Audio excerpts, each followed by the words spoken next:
We start the episode with an elderly monk conversing with a ghost named Boston Brand. The ghost is trying to understand why he hasn't passed on yet to the afterlife, even when he avenged his wrongful death. And the monk tells him that his destiny is not to avenge his death, it is to avenge the monk's death. Then we cut to the outside of the sacred place, as an army of the Legion of Doom infiltrates the place and kills the guard outside.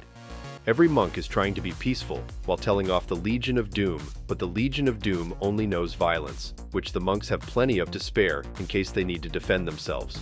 The Legion of Doom and the monks fight, but the Legion of Doom, with the help of Bizarro, Lex Luthor, and countless other villains, manage to take the win this time and stomp the monks.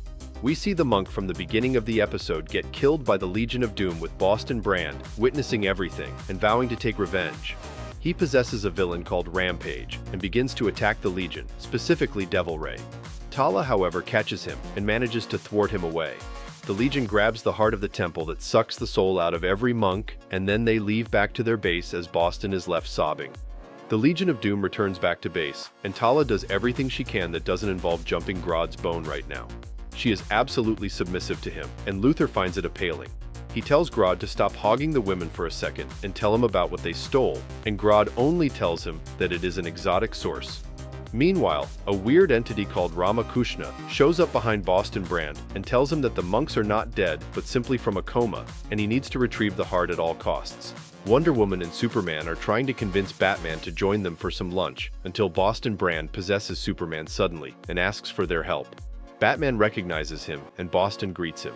Batman then asks him why he was still around after solving his murder, and Boston explains his situation and how the Legion of Doom killed the Master Monk and stole the heart of the temple. Batman is distraught because the Master was one of his teachers. The League identifies the attackers and starts putting together that Gorilla Grodd has managed to make a more successful secret society to take them out. They manage to find out Grodd is going to Gorilla City and call Solivar, who happens to be in the middle of a battle with the Legion of Doom armies. They go to Gorilla City, and Boston leaves Superman's body momentarily to shut down the field generator keeping them out. Tala catches the ghost once again and tries to finally destroy him for good, but she can't, so she banishes him from the place until they get the job done. The Justice League is taking care of all the goons and villains outside as Bizarro attacks Superman and tries to distract the League. Boston possesses Wonderwoman and beats the shit out of Devil Ray, but chooses not to kill him because the monk wouldn't do that. Meanwhile, Grodd reveals the extent of his plans to Luthor and how he intends to use the heart and the generator in Gorilla City to rewrite every man, woman, and child's DNA and evolve them into apes. He activates the shield rewriting DNA and transforms everyone, including Wonder Woman, Batman, and Superman, into ape versions of themselves. The Legion of Doom escapes, and the Justice League is left to their own devices trying to figure out how to reverse this shit. They manage to fix things by just taking the heart and the generator out and throwing it to the sky before it explodes.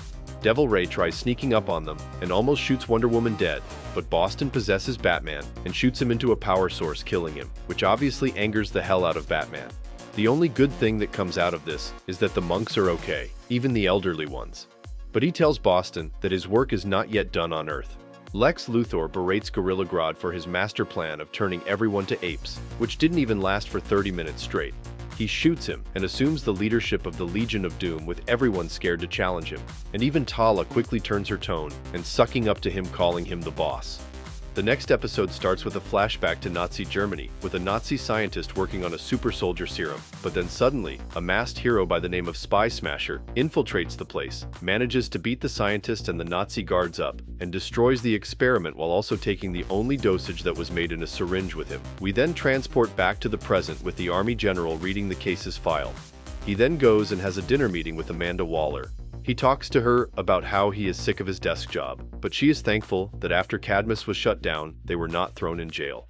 The General thinks the League is still humanity's greatest enemy. The deal they reached with them was merely a surrender and not a truce. Waller, on the other hand, is happy where she is at and thinks she can trust the League, and she might have been very wrong on them. The meeting ends with Waller telling the General that the world changed and he should deal with it.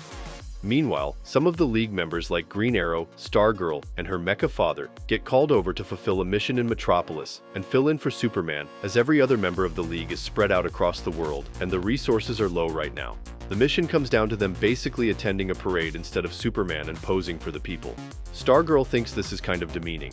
Green Arrow tries to reassure her that no one cares, and this is about celebrating superheroes, but a lot of people in the crowd are asking for Superman and calling these ones stupid. General Eiling goes back to Cadmus HQ and tries to get into the biolab. One of the scientists and a guard catches him, so he knocks out the guard and threatens the scientist with a gun to give him the new code. General Eiling enters the lab and retrieves the super soldier syringe from the Nazi times.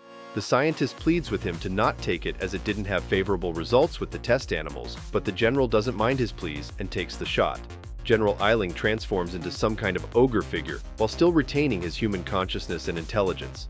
He escapes Cadmus and vows to do his job, which probably means taking care of the League. Vigilante is trying to do his best to hype up his Justice League teammates to the disgruntled people, and it seems to have worked.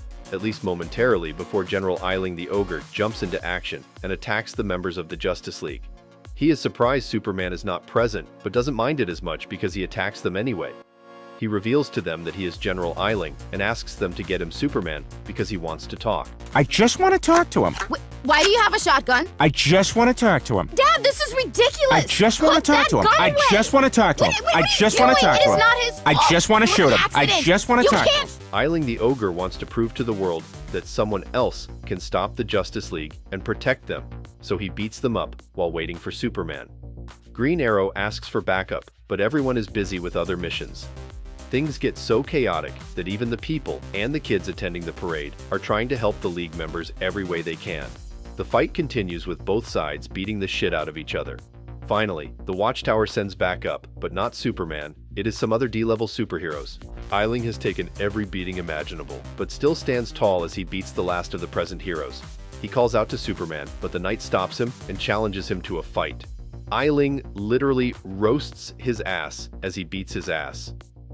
The only ones to stand to the man at last and stop him dead in his tracks are the people yet again. They berate and talk down his childish ideas. He realizes he may have become what he hated, but he still thinks he is right, and the people will know later what he means. He then escapes the scene. The 2 episodes were great. I like how Luthor finally had enough of Grodd's monkey antics and took charge of the Legion of Doom. Felt like it was coming from a mile away though. The 2nd episode was quite sweet as well, with all the low-level heroes getting their moment and ultimately winning the hearts of the people. This brings us to the end of today's video. Don't forget to leave a like and subscribe to our channel to get more videos like this one. Your support helps us grow. And tell me, what do you think of these 2 episodes? What do you think Luthor will do next? Will Grodd take revenge on Luthor for stealing his gang and his girl? Let me know in the comments below. I read all of them. And if you're watching till now, thank you. I'll see you in another video soon.